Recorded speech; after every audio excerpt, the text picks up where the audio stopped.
pueden estar. Gracias, Patricia, por recordármelo. Sí, la idea es grabarla y subirla. No, de nada. Entonces, se piensan un poquito en esto, ¿no? Porque de eso particularmente me gustaría hablar, aunque usted no lo crea hoy, con este título tan extraño que hablamos, sobre el que referimos a la psicopatologización de la infancia y la adolescencia. Necesariamente también vamos a conversar un poquito de la escuela, ¿sí? O de los dispositivos que se han construido durante de la modernidad en adelante para dar lugar a la infancia y a la adolescencia. De hecho, prácticamente constituyen el concepto de infancia estas instituciones, ¿no? No sé si pudieron leer los textos, cómo les resultó, si les resultaron, si sirvieron las guías.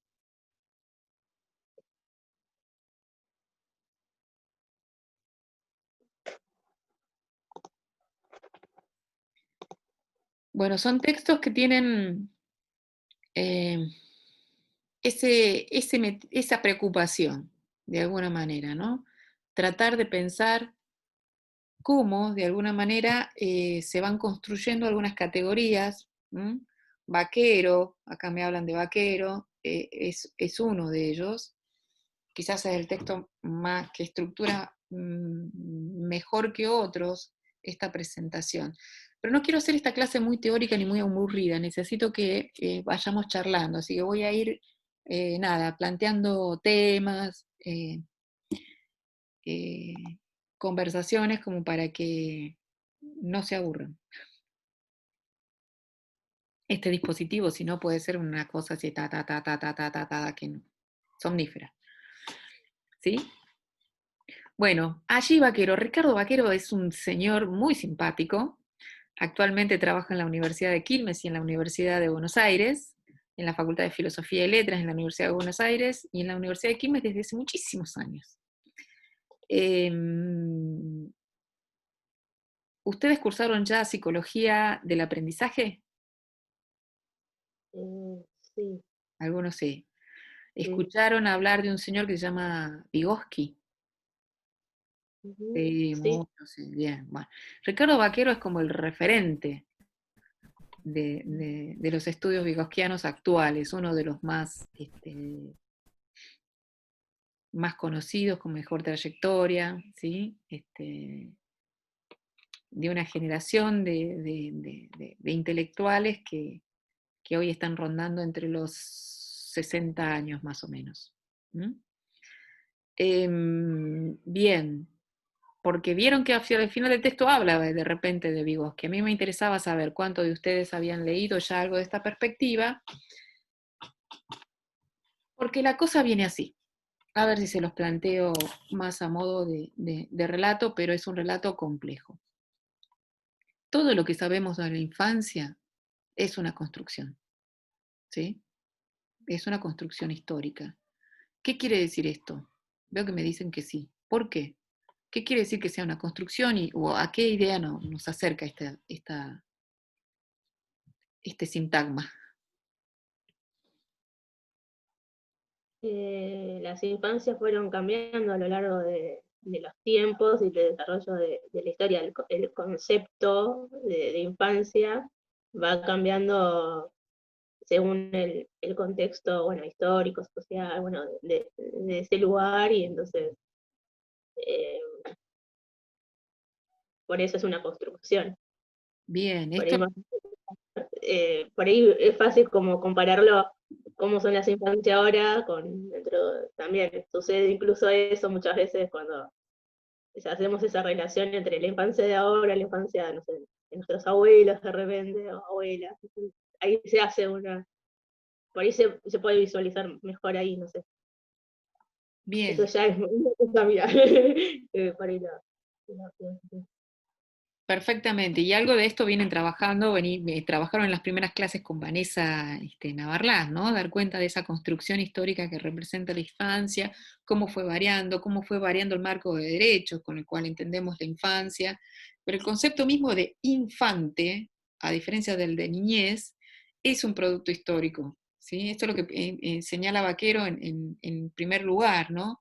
El infante es ese ese niño dependiente que requiere cuidados, que requiere educación, y todos estos elementos de caracterización de la infancia existen porque existe alguien que le da cuidado, que concibe su desarrollo, que ampara ese desarrollo, que piensa en tiempos graduales para su desarrollo, que conocimos mayoritariamente como escuela. ¿Sí? Piensen en los orígenes de la modernidad, piensen en la Revolución Francesa, este, piensen en esas grandes urbes apelotonadas, marcadas por la pobreza. ¿Leyeron El perfume? ¿O vieron la película El perfume? Ah, es un libro fantástico, fantástico. Hace como una introducción de época tan buena, pero nos pone en clima de lo que representaba el principio de la modernidad, ahí a las puertas de la Revolución Francesa, como hito histórico que representó de alguna manera el surgimiento del Estado. Recuerdan que la Revolución Francesa pasó por guillotina a toda una estructura monárquica e instituyó de alguna manera la figura del Estado, ¿sí? El Estado del pueblo. ¿Mm? Entonces, definir que hay un Estado y que habrá una organización, una institución con modos de gobierno que atenderá la cuestión pública o la cosa pública o la vida pública, implicaba de alguna manera también definir qué instituciones o cómo nos íbamos a organizar para atender esa cosa pública. Y así surgieron las instituciones de la modernidad, ¿no? Me refiero a Foucault y lo que ustedes leyeron un poco el texto de Ciudadanía de Leukovics, de cómo fueron organizándose esas instituciones para dar albergue, para dar tratamiento a una población que pululaba por las calles. Sí, María. No los veo a todos, con lo cual, cuando quieran decir algo, irrumpan, ¿sí? Con el micrófono o con algún emoticón. Sí, contame. Sumando un poco a la idea de Belén, ¿no? Como esta construcción de la infancia y de las subjetividades y del el tratamiento, está, como decís vos, está súper de la mano de la organización de los cuerpos institucionalizada en las escuelas. El tema es cómo vuelve a romperse ese esquema con la introducción de las nuevas avanzadas tecnológicas y cómo esos cuerpos en algún punto se organizan y la manera es como un poco el resumen de esta idea de por qué la infancia es una construcción y por qué está fallando en este momento el abordaje, porque está transformándose esa subjetividad infantil. Y no solo infantil, sino la de los adultos respecto de cómo abordarlos, porque ya no hay ciertos elementos como por ejemplo el hecho de que uno siempre viste ese comentario de los adultos 1 año, 2 años y ya tiene el celular en la mano, ¿viste? Como diciendo, no es propio de la niñez. El desconcierto de las nuevas tecnologías y de los nuevos tiempos y de las nuevas estructuras, de lo que la cultura y la sociedad ofrece para acompañar a los recién llegados, como dice Hannah Arendt, siempre fue un elemento de tensión. Uno puede rastrear esta misma preocupación 5 siglos antes de Cristo, cuando leemos los textos en relación a la adolescencia de los antiguos griegos, plantean exactamente lo mismo, ¿no? Esa misma. Sí, incluso me atrevería ahí a hacer un análisis por mi parte. Para mí es el tema de que la infancia está asociada, o esa idea de infancia de la modernidad está siendo como atravesada por nuevos cambios, también tiene que ver con que ahora estamos en la posmodernidad, ya no es más modernidad. Mm. Entonces es como que entran en juego otra subjetividad totalmente distinta. O sea, es muy interesante los filósofos que hablan de tiempos actuales, no solo en términos de tecnología, sino en términos filosóficos, está buenísimo. Sí, que arman como una articulación, ¿no? Quizás no para pensar la infancia, pero si ponemos esto en el territorio de la adolescencia o de las juventudes, ahí tenemos aún un mayor impacto de cómo registramos este artefacto, voy a utilizar una palabra extraña, pero que quizás encontraron en el texto de Ricardo, al cual me quiero referir, que es la infancia y es la adolescencia. ¿Por qué artefacto?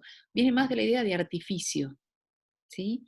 Artificio en términos de lo artificial, ¿sí? Que no tenemos que pensar en relación a lo trucho, porque cuando hablamos de artificial muchas veces pensamos en ese, el reverso del original, y en realidad no.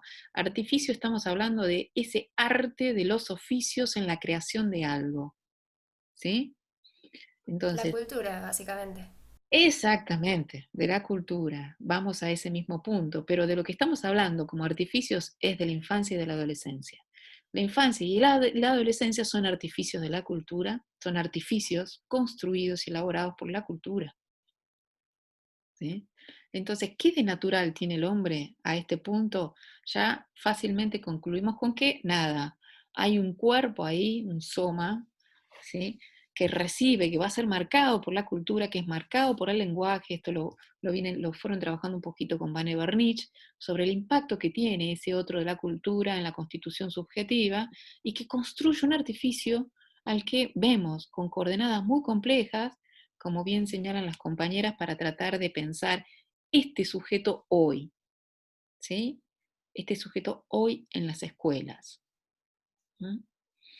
Bien, sobre esta base y sobre este territorio de discusiones estamos como ya avanzados. Ustedes vienen con muchos aportes de lectura previos que nos permiten situar esa dimensión de lo artificial. Ahora, Ricardo Vaquero lo que hace de alguna manera es señalar que así como la modernidad permitió capturar o encerrar a la infancia en instituciones, dando cuenta de ese nivel de disciplinamiento de los cuerpos, ¿no? que implica el tratamiento de la infancia, no simplemente la encerró topológicamente, es decir, en un territorio, en una institución, en un lugar, sino también teóricamente. Una vez reunida la población infantil en instituciones, comenzó a producirse saber específico sobre esa población infantil. Ahí surgieron una cantidad de discursos en relación a la infancia o a la adolescencia. La adolescencia es un producto mucho más tardío. Podemos dar cuenta de, ahora vamos a hablar un poquito del origen de la adolescencia, pero pongo el ejemplo de la infancia porque es el que de alguna manera nos permite entender ese fenómeno complejo de la patologización. ¿Sí?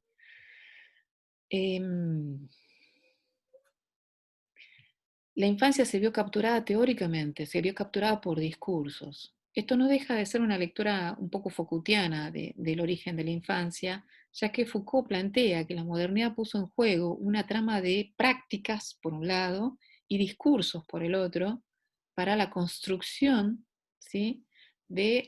Para las formas de la construcción de la subjetividad, ¿no? Que impactan en la construcción de la subjetividad. ¿Y a qué me refiero con esto? Con estos discursos construidos sobre la infancia. Así surgieron la psicología de la infancia, la psicología del desarrollo, todas las paidologías referidas a la infancia tienen un origen en estas instituciones. Por eso es una captura en parte topológica, institucional, ¿sí? De instituciones que albergan cuerpos, pero también es una captura teórica.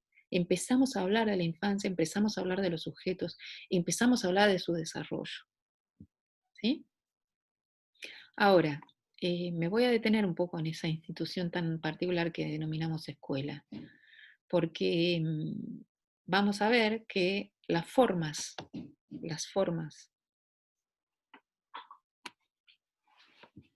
ver,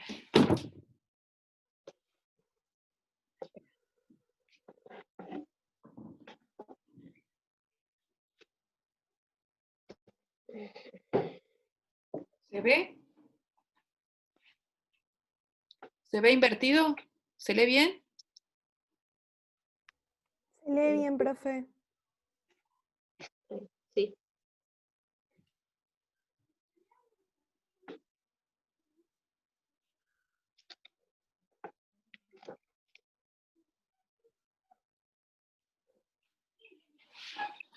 El sujeto, los discursos sobre estos sujetos también son construcciones históricas que surgen en determinado momento.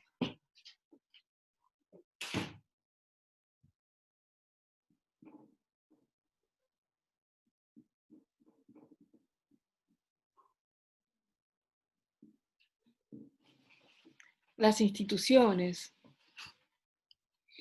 Ricardo Vaquero en ese texto habla concretamente de los sujetos, de la escuela y de los discursos asociados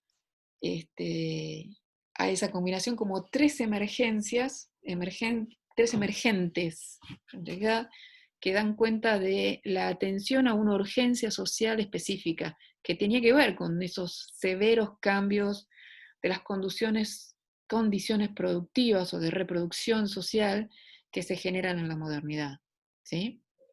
Entonces, el sujeto, las instituciones y los discursos asociados a ellas van a ser tres emergencias simultáneas. ¿Por qué simultáneas? Pensemos en la escuela. ¿Qué es una escuela?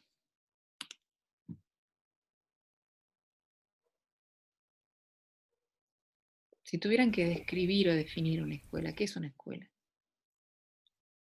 Espacio de sociabilización para el ingreso, digamos, a la ciudadanía, eh, en un espacio físico. También tiene como una cuestión de tiempo, no sé cómo ponerlo, pero cronograma o orden temporal, no sé. Perdón que sea más violento, para mí es un laboratorio.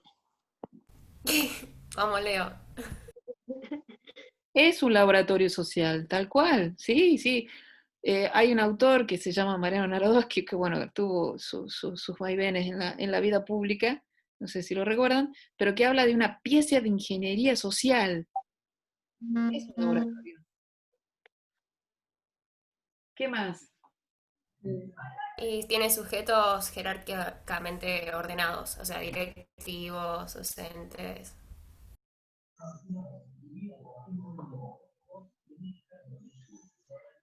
Es como una fábrica de divisiones.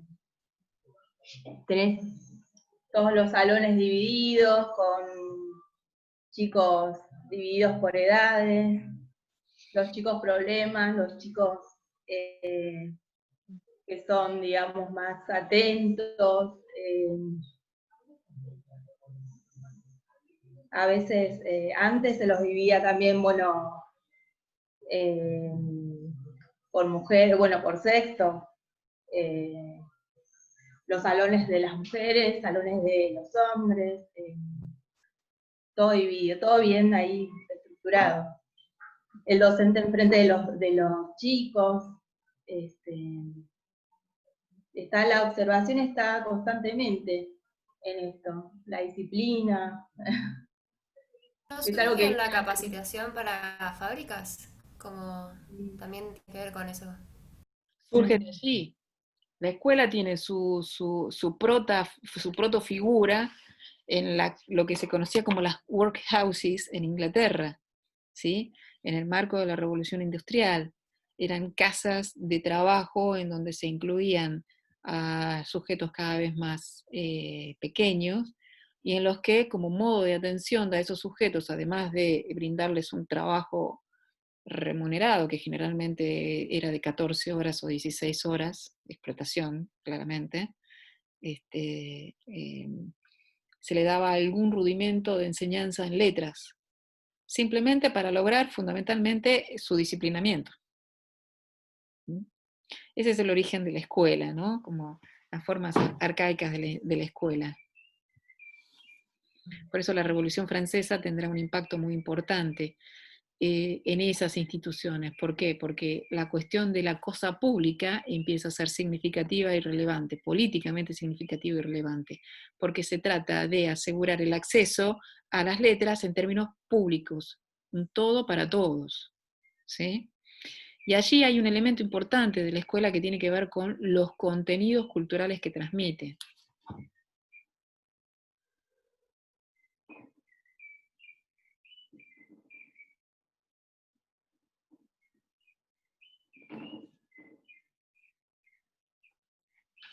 ¿Sí? Fueron reconstruyendo ustedes algunos elementos muy, a ver, Jaume Trilla es uno de los referentes más reconocidos a la hora de hablar de qué es una escuela, ¿no? Español él, lo utilizamos como un modo de hacer un primer ingreso en esto que percibimos de alguna manera fenomenológicamente acerca de qué es una escuela. Y él define la escuela con estos 6 elementos, acá hay 5, de los que ustedes fueron mencionando, pero concretamente define que la escuela es una realidad colectiva, ¿sí? Por ahí, no me acuerdo quién había hablado de la idea de socialización primaria, pero lo define como una realidad colectiva, es decir, en una escuela donde nos reunimos muchos, ¿sí? A cargo de un docente, por ejemplo, que tiene cierta regulación de tiempos, cierta regulación de espacios, ¿sí? Es un espacio otro al que se va, ¿sí? Se separa de ahí, allí por primera vez esa relación entre aprendizaje y trabajo, que durante siglos y siglos de nuestra humanidad había sido una alianza que no había requerido separación y divorcio. Recién en la Edad Media empezamos a encontrar figuras como las de el aprendiz, ¿sí? En el campo de los oficios, que implicaban que un niño a los 8 años de repente se iba a vivir con un maese, con un maestro, ¿sí? Imponiendo esa división entre trabajo de la familia productivo y un trabajo especializado, más a cargo de los maestros, que además eran organizaciones sindicales complejas, ¿no? La institución del campo de los oficios. Pero bueno, hay una regulación de espacios, hay una regulación de tiempos, se nos va a cortar en un ratito, ¿sí? Después volvemos a ingresar. Que describe posiciones claramente identificables, está el docente y está el alumno, ¿sí? Además directivos y además de otras figuras institucionales que hoy reconocemos, pero en su esencia es un maestro y un alumno organizado en tiempos y espacios, y en agrupamientos que definen, que se instituyen para la transmisión de ciertos contenidos culturales. Contenidos culturales que no están librados al azar, con contenidos que tienen como una amplia discusión política. ¿Quién define lo que se aprende y no se aprende en la escuela? El Estado. El Estado. ¿El Estado en qué figura? El Ministerio. Ministerio de Educación. Exactamente. Pongamos un tema sensible, cuestiones de género, ¿sí? Vimos en estos últimos años que hemos tenido como una ampliación enorme en relación a cómo entender la familia, cómo reentender las relaciones, cómo entender las posiciones en relación al género, y eso ha sido un tema sensible. Si uno se retrotrae un par de décadas atrás, eran temas mucho más tabú de lo que hoy podemos reconocer en el campo de la ESI, por ejemplo, ¿no? La ESI sigue siendo un territorio de discusión, ESI sí, ESI no, sigue siendo una deuda pendiente aún establecida por ley para el desarrollo de la enseñanza en algunos distritos escolares del país, ¿sí? Como para ver que es un tema sensible, ¿no? Que se enseña, que no, y en qué contextos. Por última característica, Jaume Trille señala que la escuela, lo que caracteriza fuertemente a la escuela es la posibilidad de dar cuenta de aprendizajes descontextualizados.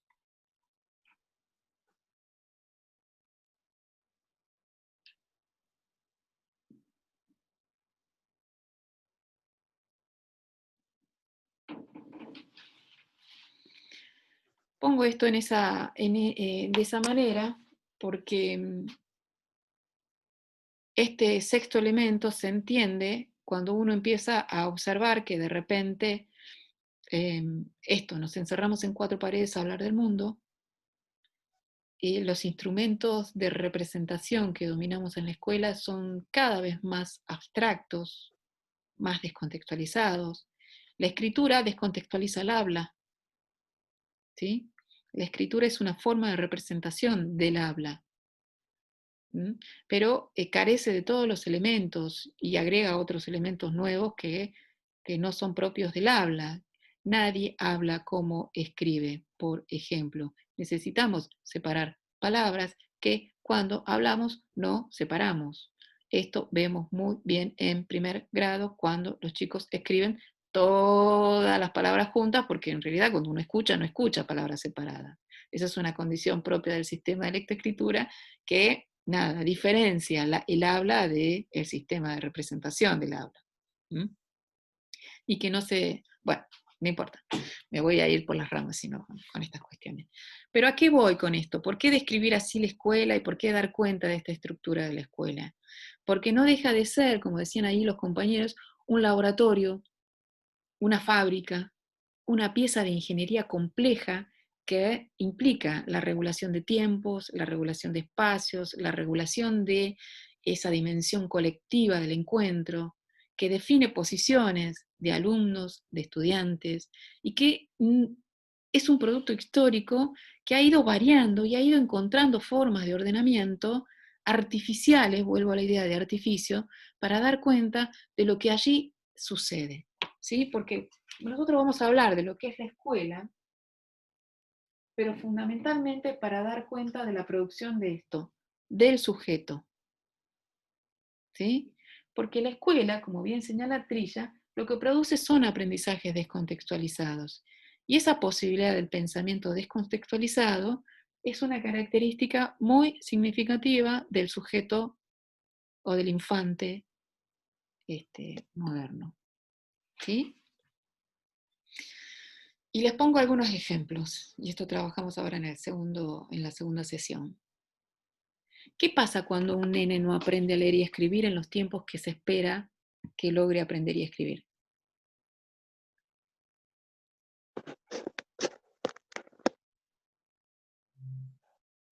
Sí. Lo mandan a psicopedagoga.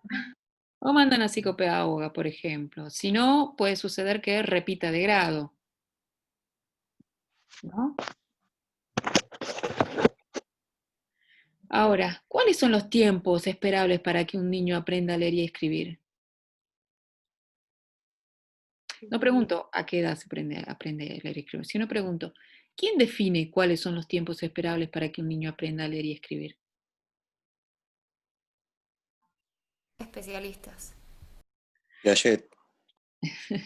Especialistas, Piaget, ya ustedes me empiezan a brindar parte de esta información que era la que veníamos construyendo.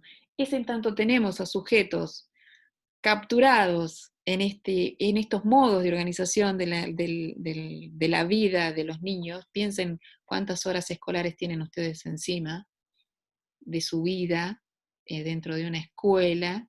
Calcúlenlo en años nada más. Después traten de hacer el cálculo en horas. Pero ¿desde qué edad están ustedes en una institución escolar? De los 4 años. 4, 3. Hay algunos que desde los 45 días, 2, ¿sí? ¿Y cuántos años tienen? 26. 20. 19.